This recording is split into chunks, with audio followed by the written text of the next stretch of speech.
한나라당의 남원정, 민주당의 천신정 이렇게 각 당에는 주류와 다른 목소리를 내면서 당의 쇄신을 이끌어가는 이른바 소장파 그룹이 있었죠. 하지만 윤심과 명심의 구심력이 강하게 작동하면서 어느새 양당에는 소장파라고 불릴 만한 그룹이 사라졌다는 이런 얘기가 많이 나왔습니다.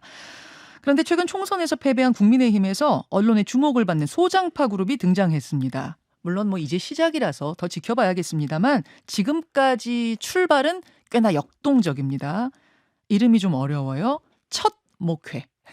첫 목회의 간사 국민의힘 이재영 강동을 당협위원장 어서 오십시오. 안녕하세요. 반갑습니다. 아니 저는 처음에 하늘천 천인 줄 알았어요. 네. 첫 목회 첫 목회. 네네. 그러니까 그게 아니고 첫 목요일.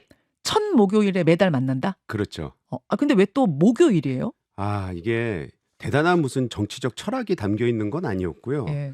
말씀드리면 약간 쑥스럽긴 한데 저희가 수요일에 예. 9명이 모였어요. 음. 그래서 저녁을 먹으면서 이런저런 얘기를 하다가 이제 모임을 결성하자 이렇게 얘기를 했는데 그중에 한 명이 저희가 이제 3040 수도권 낙선자가 많거든요. 맞아요. 그러니까 애를 키우는 사람도 많아요. 예. 그래서 원래 10명이 모이려다가 9명이 모였는데 한 명은 애 때문에 못 올라왔고 또 한 명은 자기도 사실은 매주 수요일마다 할 일이 있다 가정에서 그래서 목요일밖에 안 된다 그래서 그럼 우리 목요일에 만나자. 그래서 첫 목회가 됐습니다.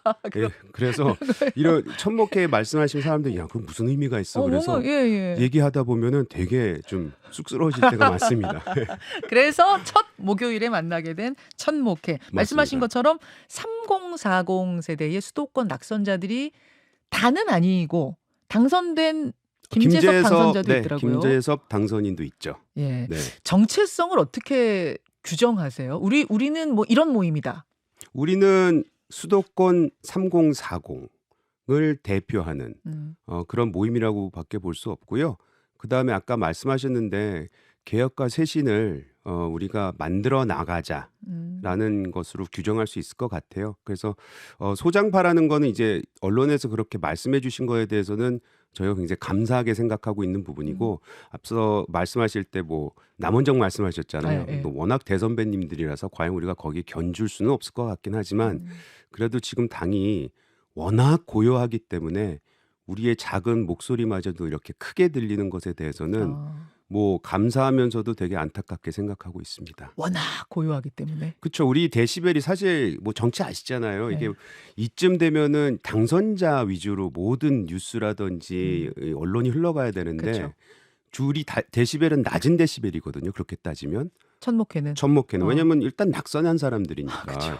근데 우리의 이 낮은 데시벨로도 크게 울리는 이유는 워낙 고요해서 이 밤에 조용할 때 펜 하나 떨어져도 크게 들리는 것처럼 아마 그런 역할을 하고 있는 게 아닌가. 그래서 저희의 목적은 바람은 저희가 이제 목소리를 계속해서 내겠지만 언젠가는 당의 이 건전한 데시벨이 올라가서 우리의 목소리가 사라질 정도로 좀 개선이 됐으면 좋겠다. 처음 생각했던 것보다 지금 더 데시벨이 크게 울리는 느낌이 들어서 좀 이거 뭐지 이런 생각도 드세요? 일단 약간은 놀라운 정도로 많은 관심을 받고 있는 것에 대해서는 우리가 역할이 있겠구나. 예. 그리고 말씀하셨듯이 소장파 모임이 제가 19대 국회의원을 했는데 한 10여 년 정도 사라졌습니다. 그래서 우리 진영에서는 그런 목소리가 없었다는 것도 우리가 인식하고 있고요. 그런 면에서는 우리가 할 일은 있겠다. 근데 이제 원내에도 소장파가 될 만한 그런 분들이 있으니까 그런 분들하고도 좀 잘 연결이 돼서 조금 더 당을 앞으로 미래지향적으로 끌고 나가고 싶은 욕심은 있습니다. 몇 명이에요 지금은? 지금 23명 됐어요. 23명. 네. 총선 패배의 원인을 놓고선 밤샘 토론만 한 것도 굉장히 화제가 됐잖아요. 네. 근데 칠판 에피소드가 굉장히 재밌더라고요. 저희가 시작을 하면서 이제 공정과 상식이 무너졌기 때문에 저희는 선거에 실패했다라고 이제 규정을 했고 그러면 이제 뭐가 공정과 상식을 복원을 해야 되는데 그러면 우리가 뭐가 잘못됐었어라고 했을 때 한번 다 적어보자. 다 적어보자.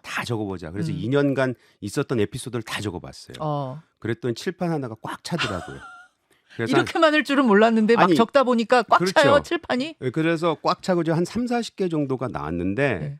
저희가 이제 공정과 상식의 복원이라는 대주제를 잡았기 때문에 거기에 걸맞는 거기에 포함되는 주제들은 뭘까라고 해서 이렇게 계속 쳐나가고 또 네. 합하고 하다 보니까 한 8가지로 추려지더라고요. 예. 그래서 그걸 마지막으로 더 추린 게 이제 5가지로 추렸습니다. 5가지 추리고 추려서 5가지를 발표했는데 이태원 참사, 연판장 사태, 강서 보궐선거, 입틀막, 그리고 이종섭 전 호주 대사 임명 이런 것들을 꼽았어요. 네. 근데 이것들을 발표하신 후에 천목해서 발표한 후에 당내에서 혹은 용산 쪽에서 좀 불만의 소리 같은 건 없었어요? 왜 이걸 다 용산 책임인 것처럼 해? 막 이런 건 없었어요? 용산에서 뭐 직접적으로 저희한테 한 얘기는 없는데 뭐 저희도 건너 듣는 얘기는 있지 않겠습니까? 그 부분에 있어서는 뭐 많은 분들이 왜 그랬냐라는 얘기를 당연히 하신 분이 있었죠. 근데 그럼에도 불구하고 저희가 이제 낙선한 사람들 아닙니까? 예. 그럼 아직까지도 낙선 인사를 아직까지 하고 있는데 네. 지역에 가면은 네. 우리 시민들, 우리 유권자들, 우리 지지했던 분들, 그분들은 잘했다, 잘하고 있다. 아, 잘 발표했다. 잘 추렸다. 발표했고 잘 추렸고 일단 그 모습, 반성의 모습을 보여주는 것이 우리 마음을 달래주는 것 같다라는 말씀들을 하시더라고요. 그래서 우리가 민심을 바라봤을 때는 우리가 한 일이 맞다라는 생각은 하고 있습니다. 그래요. 근데 아까 그러셨어요. 천목회에서 막 밤샘 토론을 하고 뭘 좀 해보자 막 이런 분위기인데 당은 상대적으로 너무 고요하다. 네. 참패한 당 치고 너무 고요해서 좀 신기할 정도다라고 하셨는데 왜 분위기가 이렇게 참패에 비해서 떠들썩함이 없습니까? 왜 이렇게 조용해? 왜 이렇게 데시벨 낮아요? 그 학습된 무기력 아닐까요? 아까도 말씀드렸지만 지난 10년간 우리 진영에서는 이런 소장파 이런 개혁의 목소리가 잘 나오지 않았고 예. 또 나올 때마다 그걸 이렇게 억누르는 그런 분위기가 있었어요. 예. 그래서 우리 당이 지금까지 계속해서 실패하고 있는 이유, 특히 수도권에서는 3연패 아닙니까? 예. 서울 같은 경우는 4연패예요. 그런 컬처가 생기다 보니까 아무래도 그런 지금 당선된 분들이 그 분위기에 휩싸여서 아니면 이제 국회에서 나가시는 분들도 그런 분들이 남아있기 때문에 그런 게 아닌가라는 좀 의심은 가는데 정말 기대하고 싶어요. 22대에는 이제 바뀌어야 되고 바뀌어야 된다는 걸 다 알고 있습니다. 저희가 이런 발표를 했을 때 거기에 대해서 틀렸다고 말씀하시는 분은 없어요. 대놓고 말씀하시는 대놓고는 못해요. 왜냐하면 다들 느끼고 있는 것이기 있- 때문에. 아. 저희가 놀랬던 부분 중에 하나가 뭐냐면 저희가 한 얘기가 뭐 대단한 걸 찾아내서 얘기를 한 게 아닙니다. 그냥 있는 사실을 말했던 것뿐인데 이제 상식에 준하는 얘기를 한 것뿐인데 그것마저도 대단하다고 평가받는 이 사실이 어찌 보면 우리 당이 이제 진짜 바뀌어야 된다는 그 시점이 아닌가라는 생각하고 있어요. 이렇게 고요해서는 안 된다. 더 우리 패배의 이유에 대해 얘기해보자. 이러면서 천목회가 한동훈 전 비대위원장을 비롯한 잠재적 당권 주자들을 초청해서 뭐 토론회도 좀 계획하고 계시다는 게 맞아요? 어제 그게 제가 방송에 나갔다가 예. 진행자가 예. 천목회 이제 앞으로 뭐 할 거냐라고 하면서 아니 뭐 한동훈 위원장도 부르고 네.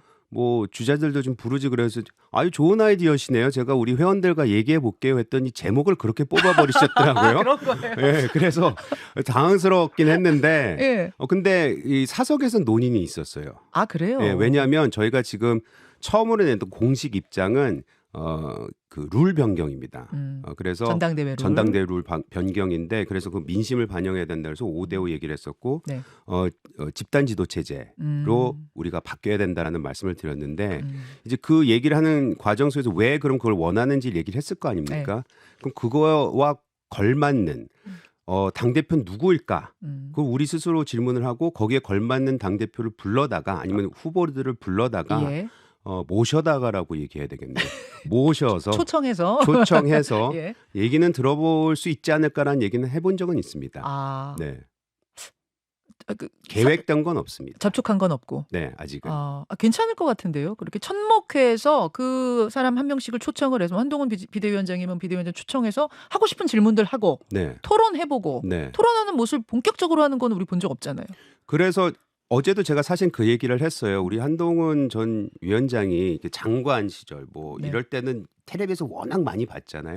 예. 근데 본인이 아는 그 영역 내에서 얘기를 하는 건 많이 봤고 전문 영역. 그렇죠. 그쵸. 근데 정책이라든지 정치 전반에 대해서 토론하는 모습을 못 봤기 때문에 예.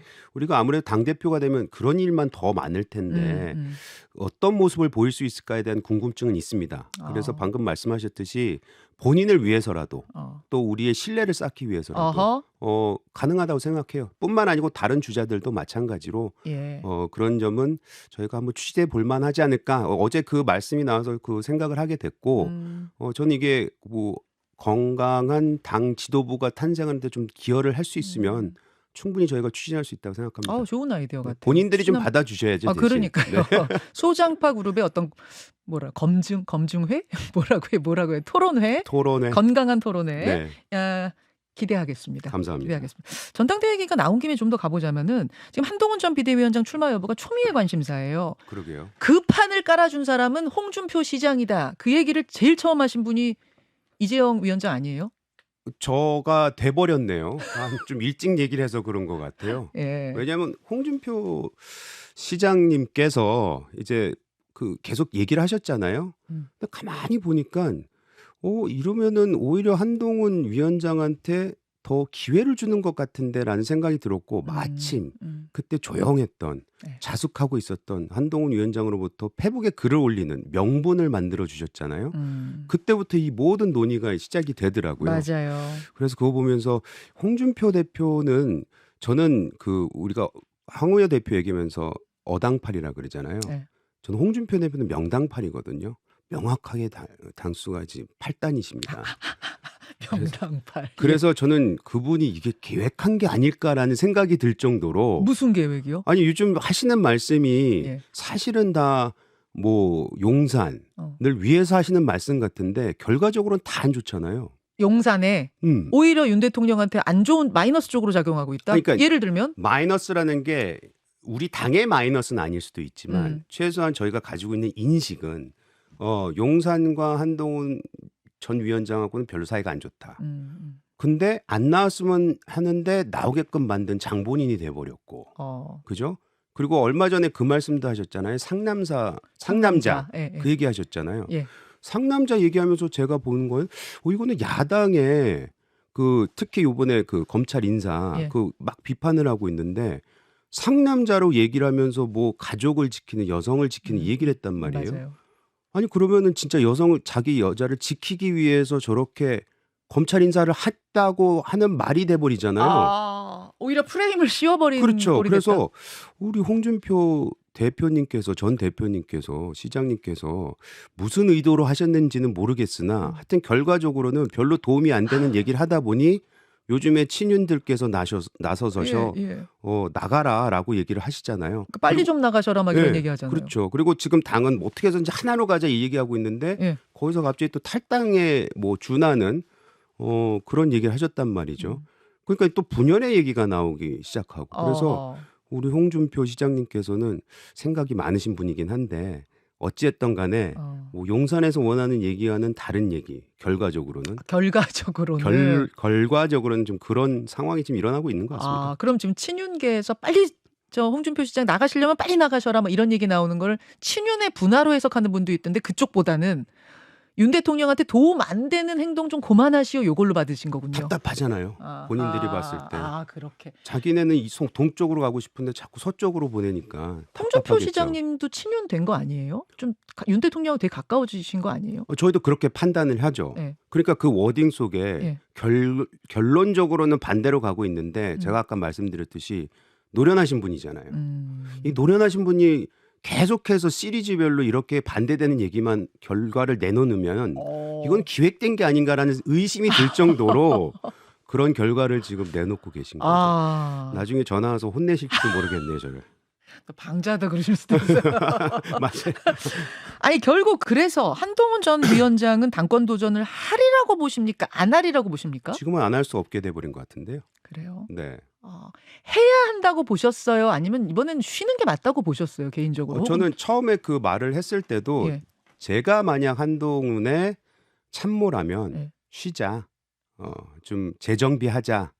라는 준비 좀 제대로 하자라고 얘기를 했을 것 같은데 상황이 이렇게 돼버리면서 이제는 안 나갈 수 없겠구나라는 생각이 듭니다. 안 나갈 수 없겠네. 네. 사실 4월 11일에는 음. 뭐 나온다는 거는 저는 불가능하다고 생각했던 사람이에요. 예, 예, 예. 책임론이라는 거 책임을 회피할 수 없는 그때 거니까. 뭐 다 그렇게 생각했죠. 다 그랬죠. 근데 상황이 이렇게 반전이 되면서 예, 예. 지금은 안 나오면은 본인이 오히려 도망가는 모습이 될 수도 있기 때문에 이거는 정면 돌파할 계제가 있다. 저는 그렇게 생각이 듭니다. 알겠습니다.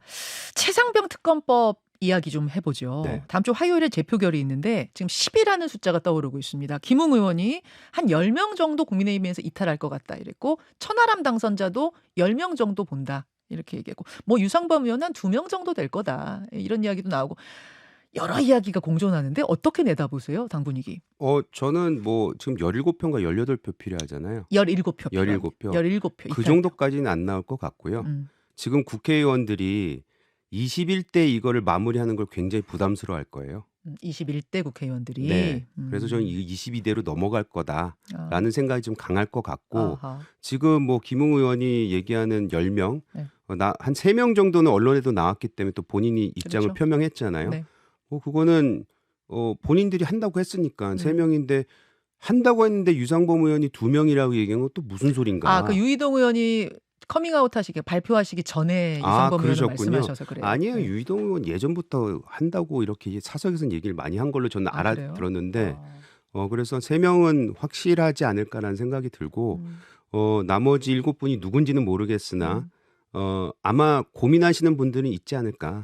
네. 그런 생각이 들지만 전체적으로 봤을 때 21대 국회에서 이거를 정하고 나가는 거에 대해서는 매우 부담이 크고 그런 거에 귀찮아서라도 안 할 것 같아요. 낙선자 여기 제가 여쭙는 이유는 우리 이재영 위원장도 낙선자시기 때문에 아마 낙선자들 지금 한 58명 정도 되잖아요. 21대 국회에서. 그분들 마음을 조금 알고 소통도 하고 계실 것 같아서 여쭙거든요. 네. 그분들이 핵심이에요. 그분들이 어떻게 찍느냐. 네. 이 부분을 지금 다 주목하고 있는데 그분들 중에도 찬성 쪽으로 던질 분이 이렇게 많지 않다고 보시는 거예요. 네. 낙선자들 중에서도요.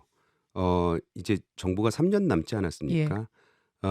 이 3년 동안 어떻게 행동해야 될지에 대해서 고민을 많이 하실 것 같고 일단은 지금 낙선이 되고 나서는 모든 분들이 아마 정치에 대해서 이걸 더 해야 되나 말아야 되나 이런 고민부터 시작해가지고 이런 부담되는 일을 굳이 내가 하고 싶지 않다라는 생각을 많이 하시는 것 같아요. 그런 마음도 있고 조금 이제 정치적으로 보자면 공공기관 자리도 많잖아요. 그렇다고 하더라고요. 꽤 많아요. 네. 지금 또 이제 임기가 다 끝나는 공공기관 자리가 워낙 많기 때문에 그런 것도 좀 낙선자 입장에서는 생각할 수밖에 없는 거 아닌가요? 그런 생각할 수 있는데 뭐 이게 원론적으로 얘기하면 이게 무기명 투표이기 때문에 누가 했는지 모르잖아요. 근데 만에 하나 이게 통과됐을 경우에 그 부담을 본인이 짊어질 그런 용기가 있을까? 근데 그 용기라기보다는 굳이 내가 그렇게 할 필요가 있을까라는 생각은 하실 것 같고 그다음에 최상병 특검에 대해서는 이게 법리적으로 들여다보면 문제는 있습니다. 그리고 지금 공수처가 수사를 하고 있는데 최상병 특검과 지금 민주당이 주장하는 그리고 민주당은 계속해서 탄핵 얘기를 하잖아요. 그래서 이게 정치적 의도가 너무 다분히 담겨 있기 때문에 그 부분에 있어서도 거부감을 느끼는 의원들은 많을 겁니다. 오히려 좀 민주당이 탄핵 이야기를 너무 많이 하는 게 반작용을 국민의힘에는 주고 있다? 네. 사실 이게 여야가 합의해서 공수처 수사를 본 다음에 해도 되는 거거든요. 또 대통령이 또 그런 얘기까지 했었고. 근데 이제 여당의 협상력이 떨어진다고 뭐 보고 그거를 선제적으로 하지 못한 부분은 잘못하고 있다라는 부분은 저는 뭐 인지해야 된다고 생각을 하는데 다만 야당이 너무나도 이거를 탄핵과 연계해서 말을 하고 있는 이 상황 여기에서는 반작용이 일어날 수밖에 없죠. 그건 잘못된 것이고. 근데 이제 참패 원인으로 아까 이종섭 대사 사태도 5개 안에 넣으셨잖아요. 네, 맞습니다. 천목회에서. 그러면 이제 박정훈 대령 이슈도 총선에 영향을 줬다고 보시는 건데 그래서 저는 최상병 특검 찬성하실 줄 알았거든요. 근데 지금 말씀 들어보니 반대 입장이신 것 같네요. 최상병 특검은 저희는 공수처를 보자는 얘기는 안 해서 많았어요. 왜냐하면 우리 23명 중에 법조인 출신이 4명이 돼요. 그래서 저희가 법리적으로 좀 들어간 부분이 있습니다. 그게 저희가 뭐 8가지 안에도 들어가 있었고 이 부분에 대해서는 뭐 갑론을박 굉장히 긴 주제로 다뤘습니다. 음. 긴 시간 동안. 근데 이거는 공수처의 탄생에 그 민주당이 왜 공수처를 만들었는지에 대한 논의도 있었고, 이거는 공수처가 먼저 수사를 하고 있는데 이것을 마무리되는 걸 봐야 된다는 얘기도 있었고, 또 하나는 거기서 그런 얘기가 나왔었어요. 지금 특검을 띄우면 예. 오히려 수사가 지연이 된다. 그 특검에서 수사하면 되잖아요. 아니, 그러니까 공수처도 가고 특검도 가는 구조잖아요. 예, 예. 그래서 특검이 가게 되면 이제 많은 언론들이 거기에 집중을 하게 될 텐데, 예. 이건 오히려 수사가 지연이 될 수 있다. 왜냐하면 특검을 꾸리기 위해는 뭐 또 최소 시간이 걸리니까. 시간이 걸리니까. 그래서 그런 부분도 저희가 우려를 했었고, 알겠습니다. 그다음에 저희 그런 얘기 많이 하잖아요. 검찰공화국이라는 얘기 많이 하잖아요. 근데 과거 사례를 보면 특검도 다 검찰이에요. 그러면 민주당이 검찰 싫다고 만들어 놓지만 어차피 특검 가면 또 검찰이 하지 않냐. 그 실무서는 다 검찰이 나오거든요. 현역. 예. 그러면은 이거 진짜 검찰공화국을 더 만드는 것에 기여를 하는 게 되는 게 아니냐. 오히려 그렇게 보고 반대 입장을 취하신 거다. 네. 다만 이종섭 그 호주 대사 임명에 대해서는 네. 그거는 선거에서 모든 분위기를 완전히 뒤바꿔 놓은 그런 그 이벤트였습니다. 그리고 그거에 대해서 대응을 잘 못했고, 그거에 대해서 아집을 좀 부렸다는 부분, 그런 것에 대해서는 저희는 뭐 통렬히 반성을 하고, 그때 목소리를 못 냈고 그거를 제대로 대응 못했다는 것은 저희가 반성해야 되는 부분이라고 생각했죠. 알겠습니다. 1분 남았는데요. 네. 그 박근혜 대통령 시절에 문고리 3인방 이렇게 얘기가 됐었던 네. 정호성 비서관이 네. 다시 대통령실에 들어간다는 이야기가 어제 저 보도로 나왔어요. 네. 이건 어떻게 보세요? 짧게. 저도 아침에 보도를 봤는데 네. 시민사회수석 뭐 제3비서관이 예. 된다고 하더라고요. 아마 시민사회수석 수석이 박근혜 정부 시절에 있었던 정강삼 수석비서관 아닙니까? 그래서 그 인연으로 들어간 것 같은데, 정무적인 판단은 뛰어났다고 제가 얘기를 들었어요, 많이. 그 당시. 그 당시에. 그리고 지금 용사는 정무 기능이 떨어져 있습니다. 아마 그 부분을 보지 않았나라는 생각이 듭니다. 그래도 이미지가 문고리 3인방 이게 있는데 아쉬운, 맞는 거예요 지금? 아쉬운 부분 많죠. 여기까지. 알겠습니다. 다음에 다시 모실게요. 고맙습니다. 감사합니다. 김현정의 뉴스쇼는 시청자 여러분의 참여를 기다립니다. 구독과 좋아요, 댓글 잊지 않으셨죠? 알림 설정을 해두시면 평일 아침 7시 10분 실시간 라이브도 참여하실 수 있습니다.